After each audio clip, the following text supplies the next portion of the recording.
नमस्कार स्टूडेंट्स, आपका अपने चैनल पे स्वागत और अभिनंदन है। आज हम महत्वपूर्ण कंटेंट जो कि धातु और अधातु से संबंधित है उसी को पूरा करने वाले हैं और इससे बनने वाले महत्वपूर्ण ऑब्जेक्टिव और अति लघुत्तरात्मक प्रश्न और एक प्रश्न हम दीर्घ उत्तरीय तैयार करने का प्रयास करेंगे। तो चलते हैं प्रश्नों की ओर, क्योंकि समय बहुत कम है एग्जाम में।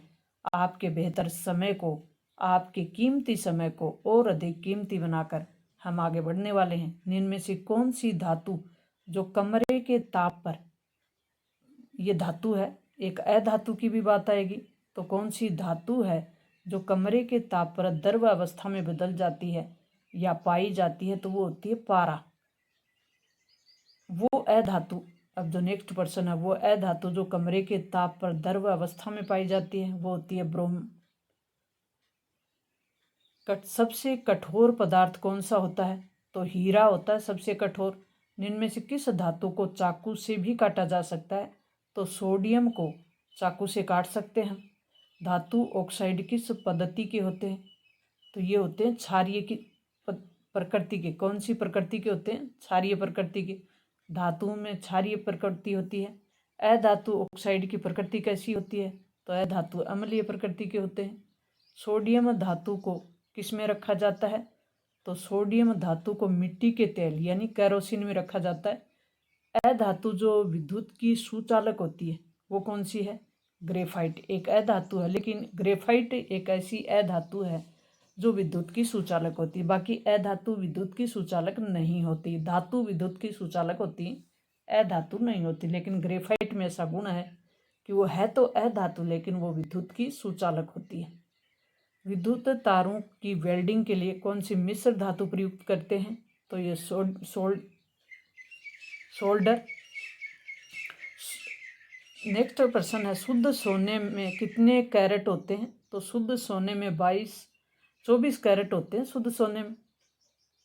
लेकिन गहना शुद्ध सोने का नहीं बनाया जाता, क्योंकि शुद्ध सोना टूटता बहुत है। गहने 22 कैरेट के बनाए जाते हैं, शुद्ध सोना 24 कैरेट का होता है। नेक्स्ट प्रश्न अपना, सिनाबार किसका अयस्क होता है? तो मरकरी का। निम्न में से उत्कृष्ट गैस नहीं है ओ। सल्फाइड अयस्क में धातु प्राप्त करने की कौन सी विधि है? भर्जन विधि से ऐसा सल्फाइड ऑक्साइड से धातु प्राप्त कर सकते हैं। पीतल मिश्र धातु, पीतल एक मिश्र धातु किस किस से बनी होती है? तांबा प्लस जिंक से, Cu प्लस Zn। लोहे के फ्राइंग पैन की एक जंग से बचाने के लिए निम्न में से कौन सी विधि प्रयुक्त करते हैं? ढा सकते हैं उस पर। स्वतंत्र अवस्था में पाई जाने वाली धातुओं के नाम लिखिए। सोना, चांदी, प्लेटिनम, कॉपर, ये स्वतंत्र अवस्था में पाई जाती हैं। सोल्डर मिश्र धातु में कौन कौन सी धातुएं होती हैं? सीसा और टिन। अम्लराज का संगठन क्या है? HCl प्लस HNO3 का अनुपात 3:1। HCl 3 और HNO3 1। यसद लेपन का गैल्वानीकरण किसे कहते हैं? तो लोहे तथा इस्पात को जंग से बचाने के लिए उस पर जस्ते की जिंक की जो परत चढ़ाई जाती है, और इस विधि को या इस प्रक्रिया को यसद लेपन भी कहते हैं और गैल्वानीकरण भी कहते हैं। उभयधर्मी ऑक्साइड के दो उदाहरण बताने हैं। Al2O3 aluminium oxide, ZnO zinc oxide. Amalgam किसे कहते हैं? मिश्र धातु बनाते समय यदि एक धातु पारा है यानी मरकरी है तो उसके मिश्र धातु को अम्लगम कहते हैं। कांसा मिश्र धातु कौन कौन सी धातुएं पाई जाती हैं इसमें? कांसे में तांबा plus tin, Cu plus Sn। Anode पंख किसे कहते हैं? जब धातुओं को विद्युत अपघटित परिष्करण विधि से शुद्ध रूप में प्राप्त करते हैं तो एनोड के नीचे जो निक्षेपित अशुद्धियां होती हैं उसे एनोड पंख कहते हैं। यानी जो एनोड के नीचे अशुद्धियां उत्पाद के रूप में प्राप्त होती हैं उसे कहते हैं पंख। ऐसी कौन सी धातुएं जिन्हें हथेली पर रखने पर पिघलने लगती? गैलियम और सीजियम। भर्जन किसे कहते हैं? सल्फाइड्स को वायु की उपस्थिति में अधिक ताप पर गर्म करने पर ऑक्साइड में परिवर्तित हो जाती है, इस प्रक्रिया को भर्जन कहते हैं। लोहे पे जंग क्यों लगता है? लंबे समय तक नम और वायु में यानी आर्द्र अवस्था में यदि वह रहे तो लोहे पे भूरे रंग की परत चढ़ जाती है, जिसे जंग कहते हैं। और जंग का सूत्र है Fe2O3। अत्यधिक सक्रिय धातुओं का निष्कर्षण किस विधि से द्वारा किया जाता है? तो विद्युत अपघटनी विधि द्वारा किया जाता है। आयनिक यौगिक ठोस अवस्था में विद्युत का चालन क्यों नहीं करते? क्योंकि ठोस अवस्था में आयनों की गति है वो संभव नहीं होती, अतः विद्युत का चालन नहीं हो पाता। अपर रूप किसे कहते हैं? तत्व के भिन्न भिन्न जिनके भौतिक गुण तो अलग होते हैं लेकिन रासायनिक गुण समान हो तो उन्हें अपर रूप कहते हैं।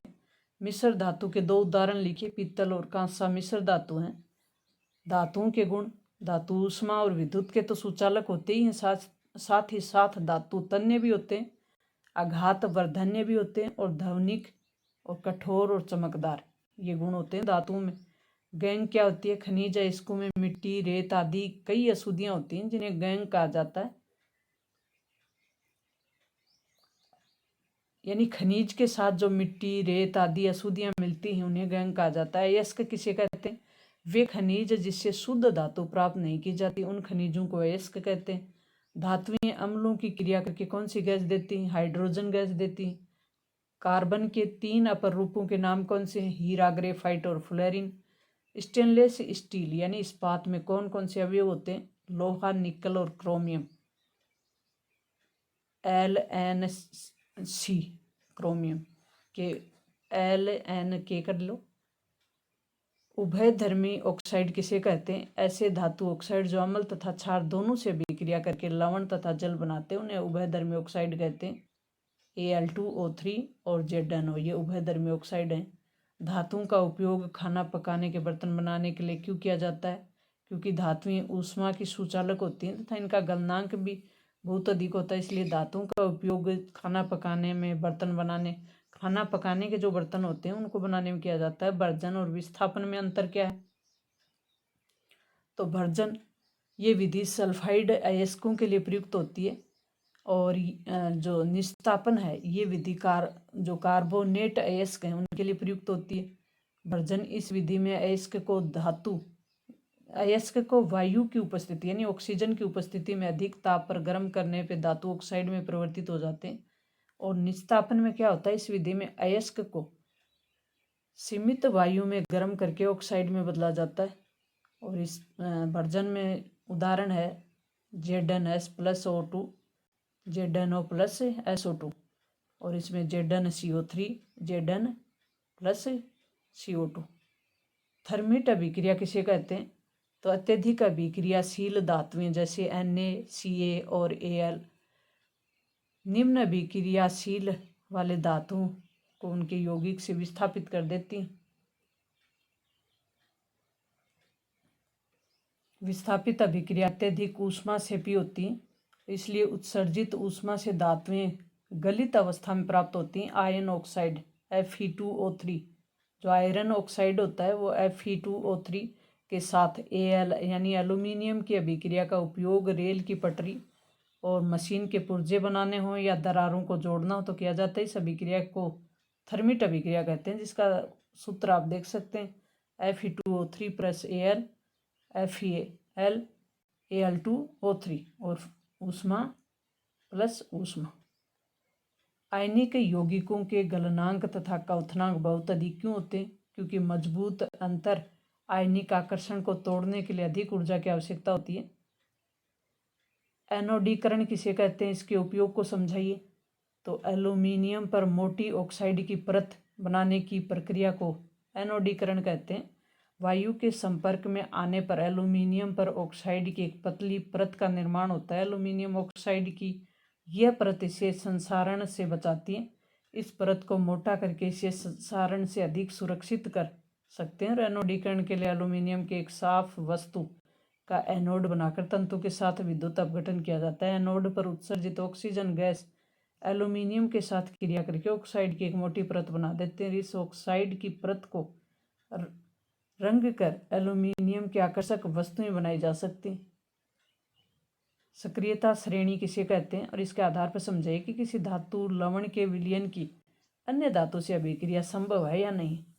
तो सक्रियता श्रेणी सूचित है कि जिसमें धातुओं को उसकी क्रियाशीलता के अवरोही क्रम में व्यवस्थित किया जा सकता है। अधिक क्रियाशील धातुएं अपने से कम क्रियाशील धातु को उसके विलयन से विस्थापित कर देती हैं, लेकिन कम क्रियाशील धातु अपने से अधिक क्रियाशील धातु को विलयन से विस्थापित तो नहीं कर सकते, जिसको हम देख सकते हैं CuSO4 plus Fe, FeSO4 plus Cu। इस अभिक्रिया से सिद्ध होता है कि Fe Cu से अधिक क्रियाशील है, यानी आयरन है वो कॉपर से अधिक क्रियाशील है। इस अभिक्रिया के विपरीत अभिक्रिया संभव नहीं है। ताकतवर को कमज़ोर नहीं हटा सकता, लेकिन कमज़ोर को ताकतवर हटा सकता है, ये सिद्ध कर रहा है। NaCl तथा MgCl2 के निर्माण की संरचना बनाइए। ये इसकी संरचना दिखाई गई है। तांबे के परिष्करण की विद्युत अपघटनीय विधि का सचित्र वर्णन कीजिए। इसको चित्र सहित आपको दर्शाना है। आयनिक यौगिकों के गुण धर्म। आयनिक यौगिक ठोस और कठोर होते हैं। ये सामान्यतः यौगिक हैं, ये भंगुर होते हैं, टूट जाते हैं। आयनिक यौगिकों का गलनांक और कथनांक बहुत अधिक होता है। नेक्स्ट अपना चैप्टर होगा वो होगा कार्बन एवं उसके यौगिक। मिलते हैं नेक्स्ट और महत्वपूर्ण कंटेंट के साथ। तब तक थैंक्स। संरचना समझाई गई है, इसको आप देखें। तांबे के परिष्करण की विद्युत अपघटनीय विधि का सचित्र वर्णन कीजिए। तो यहाँ आपको चित्र सहित इसको दर्शाना है। आयनिक यौगिकों के गुण धर्म लिखिए। नेक्स्ट अपना चैप्टर होगा वो कार्बन है उसके यौगिक होंगे। मिलते हैं नेक्स्ट और महत्वपूर्ण टॉपिक के साथ। तब तक थैंक्स।